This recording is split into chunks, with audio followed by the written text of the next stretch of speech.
Bom dia, boa tarde, boa noite. Hoje a gente vai fazer exercícios relacionados ao tema da última aula, da aula de ontem, na verdade, que é a classificação de triângulos, soma dos ângulos internos, soma dos ângulos externos, além do teorema dos ângulos externos, certo? Então hoje a gente vai ver como os exercícios abordam esses temas, lembrando que a classificação de triângulos, ela vem bem implícita, certo? A gente vai ver isso já no primeiro exercício. Primeiro exercício. Um triângulo isósceles tem dois lados congruentes e um outro lado chamado base. Se em um triângulo isósceles o ângulo externo relativo ao lado oposto da base mede 130 graus, então qual é a medida dos ângulos internos desse triângulo? Então, nesse primeiro exercício, ele já traz o triângulo isósceles. Então, o triângulo isósceles, quais são as características dele? Ele tem dois lados iguais, dois lados congruentes, e o outro lado é a nossa base. E os dois ângulos que estão próximos, adjacentes a essa base, são congruentes. E aí o que ele diz, além dessa informação de que temos um triângulo isósceles? Ele diz que o ângulo oposto, o ângulo externo, relativo ao vértice oposto da base, mede 130 graus. Ou seja, o ângulo externo ao vértice, ou seja, ao ângulo oposto à nossa base, que é o ângulo não congruente, vale 130 graus. Então vamos mostrar uma figura que resume isso. Nessa figura a gente tem os dois ângulos da base que vale x, o ângulo oposto que vale y e o ângulo de 130 graus que é o ângulo externo a ele. E o que a gente tem? Por ser um triângulo isósceles, os ângulos da base são congruentes, que é o nosso valor x, e o ângulo oposto à base será denominado y, certo? Então o que a gente quer fazer? A gente quer saber o valor desses ângulos, certo? Então a gente tem o valor do ângulo externo de um ângulo. E o que a gente pode usar? O teorema do ângulo externo. E o que o teorema do ângulo externo diz? Que o valor de um ângulo externo é igual à soma dos dois ângulos do triângulo que não são relativos a esse ângulo externo. Ou seja, nesse caso, o ângulo relativo ao ângulo externo é o ângulo y. Os ângulos que não são relativos são os 2x que estão na base. Ou seja, o ângulo externo que vale 130 graus vai ser igual à soma do ângulo x mais o ângulo x. Ou seja, a soma dos dois ângulos congruentes. E o que isso gera? Que x mais x vai ser igual a 130. Então, 2x vai ser igual a 130. Passando 2 que está multiplicando para o outro lado, dividindo, a gente tem que x vai ser igual a 130 dividido por 2. 130 dividido por 2 é igual a 65 graus. Ok, achamos o valor de dois ângulos de uma vez. Os dois ângulos da base que são congruentes. Agora falta o nosso ângulo y. Agora a gente vai usar o teorema da soma dos ângulos internos, certo? E o que o teorema da soma dos ângulos internos diz? Que a soma dos ângulos internos de qualquer triângulo é igual a 180. Então, nesse caso, a gente vai ter que x mais y é igual a 180. Só que eu sei o valor dos dois ângulos x, né, que são congruentes, é igual a 65 graus. Então, 2 vezes 65 graus, mas mais y é igual a 180. 2 vezes 65 é 130. O 130 que está positivo na esquerda vai para a direita negativo. Então 180 menos 130 é igual a 50. Então o outro ângulo, que é o ângulo y, vale 50 graus. Uma imagem que representa o final de tudo isso é o ângulo y, lá em cima, que vale 50 graus, e os dois ângulos x, que valem 65 graus. Cada um, né? Então, o primeiro exercício era isso. O interessante desse primeiro exercício é que ele trabalha a propriedade do triângulo isósceles para você idealizar na sua cabeça, juntamente com o teorema do ângulo externo, certo? Então é um bom trabalho dessas duas coisas. Lembrando que a dica fundamental na geometria é tentar desenhar, é idealizar como essa figura fica, porque através da figura fica muito mais fácil ver as relações que você pode criar utilizando as ferramentas que você tem. O teorema do ângulo externo, a soma dos ângulos internos, a soma dos ângulos externos, e ver qual se adapta melhor na situação. Então vamos para o segundo exercício. Na figura a seguir, o ângulo x em graus pertence ao intervalo Percebe que a gente tem três triângulos, né?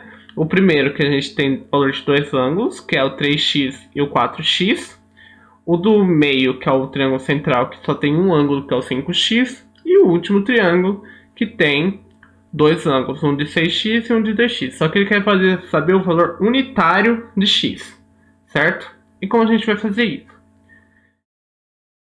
A gente tem que achar uma relação em que só fica a incógnita x. Só que a gente não consegue usar nem a soma dos ângulos externos, porque não é falado pra gente.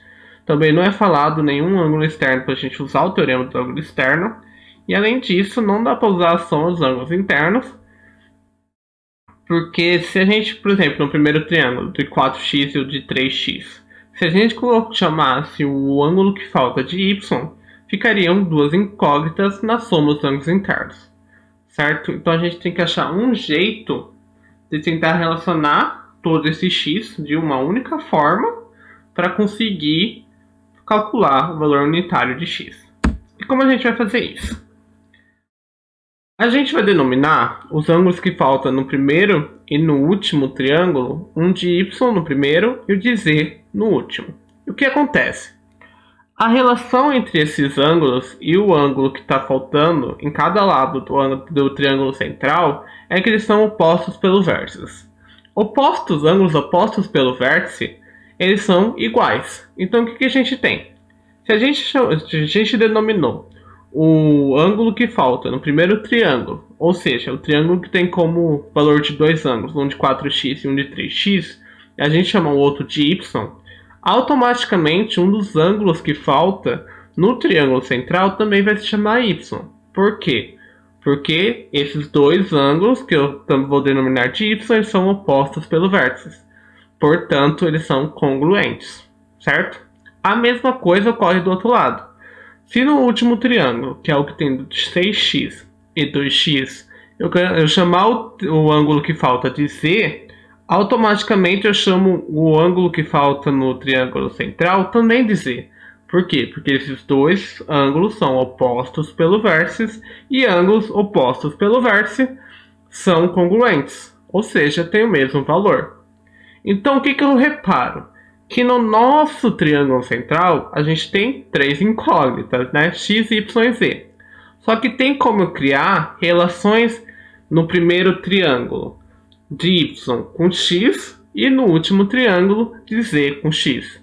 E substituir essas relações que eu criei no triângulo central através da soma dos ângulos internos. Então é isso que eu vou fazer. Criar a relação no primeiro triângulo entre os dois ângulos que eu tenho mais o Y a partir da soma dos ângulos internos e também usando a soma dos ângulos internos no último triângulo, onde eu tenho dois ângulos que tem x e um ângulo que é o z, certo? Então vamos fazer isso. Então, através da soma dos ângulos internos, no primeiro triângulo a gente tem que y mais 3x mais 4x mais 180 é igual a 180, certo? 3x mais 4x, 7x. Está positivo de um lado, vai negativo para o outro. Então a relação que eu tenho com o ângulo y no primeiro triângulo é igual a y igual a 180 menos 7x. Faço a mesma coisa no último triângulo, que fica z mais 6x mais 2x igual a 180. 6x mais 2x é 8x. O que está positivo vai para o outro lado negativo, então z vai ser igual a 180 menos 8x, certo? Agora vamos analisar para o nosso triângulo central. No triângulo central, a soma dos ângulos internos vai ser 5x, quer dizer, mais z mais y igual a 180, certo? Então 5x mais y mais z igual a 180. Como agora eu tenho relações com y e z que relacionam-se com x, eu substituo isso na relação de soma dos ângulos internos do triângulo central, certo? Então, substituindo a equação 1 e 2 na soma dos ângulos internos do triângulo central, a equação 1 é que relaciona y com x e a equação 2 é que relaciona z com x, certo? Então, como isso fica? 5x mais y mais z igual a 180. Substituindo y por 180 menos 7x e z por 180 menos 8x, fica 5x mais 180 menos 7x mais 180 menos 8x é igual a 180. 5x menos 7x menos 8x é menos 10x. 180 mais 180 é 360. Passa para o outro lado negativo, 180 menos 360 é menos 180. O que gera a equação de menos 10x é igual a menos 180, certo? Passando o menos 10 dividindo, menos com menos é mais, então fica 180 dividido por 10, 180 dividido por 10 é 18 graus. Então o x, o valor unitário do ângulo x, é 18 graus. E pertence a qual faixa de ângulos? Pertence à faixa de 15 graus até 20 graus, que é a nossa alternativa B da questão, certo? Então o interessante dessa segunda questão é que ela relaciona a soma dos ângulos internos, além, que é o principal fator, da oposição pelo vértice, certo? Porque sem a oposição pelo vértice a gente não iria para lugar nenhum, certo? Então é interessante perceber que tem elementos que a gente já viu que vão importar nos exercícios que a gente está vendo aqui, certo? Então vamos para o terceiro exercício. Qual o valor dos ângulos alfa e beta na figura a seguir? Vamos analisar a figura. A gente tem dois triângulos, o triângulo BCD, que dentro dele já tem o valor de dois ângulos, os dois valendo 80 graus, e o ângulo beta. Aí a gente tem o triângulo ABD, que tem um ângulo de 60 graus e um ângulo alfa, certo? Tá faltando pra gente saber esse valor do alfa, além de um ângulo na base no vértice B. E tem um triângulo que soma tudo isso, que é o triângulo ACD, de ângulo de 60 graus no vértice A, 80 graus no vértice C, e no vértice D tem a soma de alfa mais beta, certo? Quais desses triângulos tem mais informações? O triângulo BCD. Por quê? Vocês poderiam ter falado, caso a gente tivesse uma aula presencial, que é o triângulo ACD. Porque tem dois triângulos que têm um valor. Só que tem duas incógnitas, o alfa e o beta.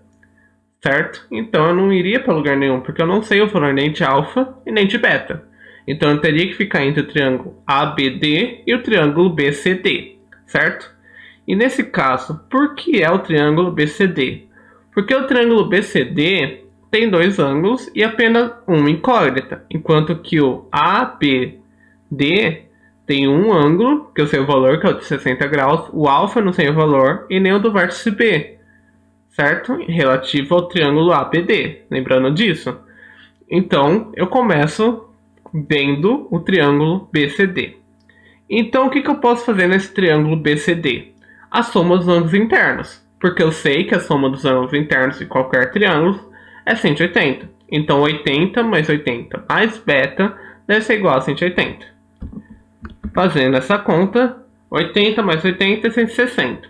160 está positivo de um lado, vai negativo para o outro. O beta vai ter que ser igual a 180 menos 160. 180 menos 160 é igual a 20. Então a gente sabe que o beta vale 20. Agora a gente vai calcular, a gente sabe o valor do beta. Então a gente agora vai usar o triângulo ACD. Por quê? Eu sei que eu tenho o ângulo de 60, o ângulo de 80 e que o ângulo D vale alfa mais beta. Só que agora eu tenho um valor de beta, que é 20 graus, certo? Então essa observação aqui embaixo, que o ângulo D é igual a alfa mais beta. Então o D, nesse caso, vai ser igual a alfa mais 20, porque o valor de beta é 20 graus que a gente acabou de descobrir. Então, analisando esse triângulo e a partir da soma dos ângulos internos, a gente tem que 60 graus mais 80 graus mais o ângulo D é igual a 180. 60 mais 80 é 140. 140 positivo vai para o outro lado negativo. Então, o ângulo D vai ser igual a 180 menos 140.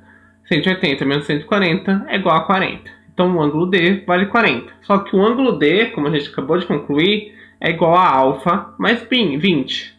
Então a alfa mais 20 é igual a 40, substituindo essa expressão no valor de D. Então 20 que está positivo vai para o outro lado negativo, 40 menos 20 é 20. Então, o alfa é igual a 20. O que a gente tem que analisar que é interessante nesse exercício?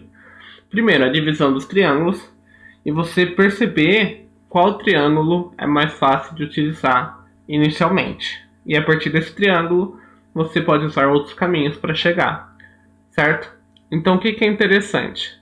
Perceber como a soma dos ângulos internos ela é muito importante. Ele é muito importante esse teorema, porque você consegue usar em qualquer triângulo, de qualquer maneira, de qualquer lado, de qualquer ângulo, certo? Então é muito importante ter essa ferramenta para usar em diferentes contextos. E aí o que a gente fez nesse exercício? Quarto exercício. Qual o valor dos ângulos x e y do triângulo ABC? A gente vai usar a mesma habilidade que a gente acabou de usar. Analisar qual triângulo é mais fácil da gente começar o exercício. Vamos analisar primeiro o triângulo ABC. Eu tenho apenas um ângulo que eu sei o valor, que é o de 55 graus. E eu tenho dois triângulos que eu não sei o valor, ângulos que eu não sei o valor, o x e o y, que são exatamente a incógnita do exercício. Então o triângulo ABC eu esqueço por enquanto. Vamos ver agora o triângulo ACD. Eu tenho dois ângulos, o de 30 e o de 40. Tem um que eu não sei o valor, que é o do vértice C.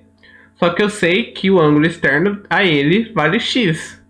Qual teorema relaciona um ângulo externo com dois ângulos internos de um triângulo? O teorema do ângulo externo. E é exatamente ele que eu vou usar. Por quê? Porque o ângulo x é externo do ângulo que está dentro desse triângulo que tem 30 e 40.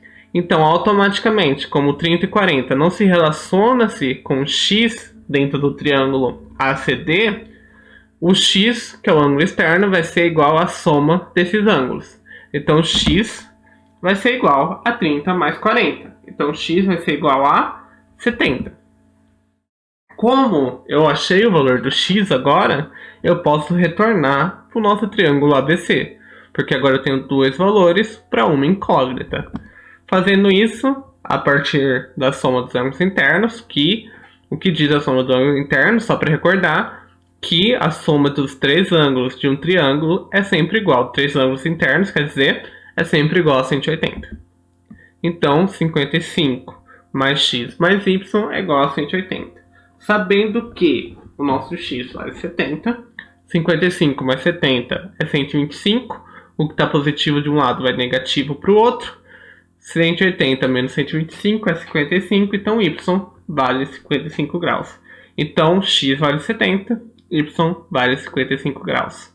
Então, a gente usou a mesma habilidade que a gente acabou de usar no exercício anterior, só que numa outra análise, certo? Utilizando agora o teorema do ângulo externo. E por último, e não menos importante, temos qual é o valor do ângulo x.